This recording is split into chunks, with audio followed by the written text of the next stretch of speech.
ഇന്നൊരു super duper കൊണ്ടാട്ടമുളക് side ഡിഷാണ് അമ്മ ഉണ്ടാക്കിയത്. എത്ര ചോറ് വേണമെങ്കിലും നമുക്കിത് കൂട്ടി കഴിക്കാം.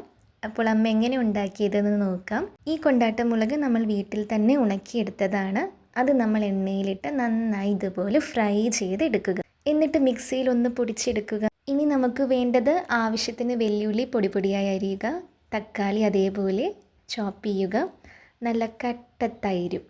ആഹാ, നോക്കിക്കേ, കാണാൻ തന്നെ എന്താ ഭംഗി. ഒരു ബൗളിൽ നമ്മൾ ചോപ്പ് ചെയ്ത വെല്ലുള്ളി, തക്കാളി, നമ്മൾ മിക്സിയിൽ പൊടിച്ച കൊണ്ടാട്ടമുളകും അതിൻ്റെ കൂടെ തൈര് ആവശ്യത്തിന് ചേർക്കുക. ഇനി നമ്മൾ നന്നായിട്ട് മിക്സ് ചെയ്ത് കൊടുക്കുക. ആവശ്യത്തിന് ഉപ്പും ചേർക്കണം കേട്ടോ. മിക്സ് ചെയ്ത് നമ്മൾ കൊടുക്കുക. അപ്പോൾ നോക്കിക്കേ, പറയുമ്പോഴേ നാവിൽ വെള്ളം വരുന്നു. സ്വാദൂറുന്ന ഒരു സൈഡ് ഡിഷാണിത്. ഇത് നമുക്ക് ചോറിൻ്റെ കൂടെ വളരെ ആപ്റ്റാണ്.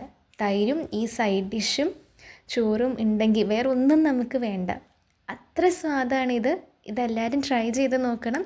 കൊണ്ടാട്ടമുളകിൻ്റെ നല്ല സ്വാദുള്ള സൈഡ് ഡിഷാണ്. See you in the next video. Have a nice day.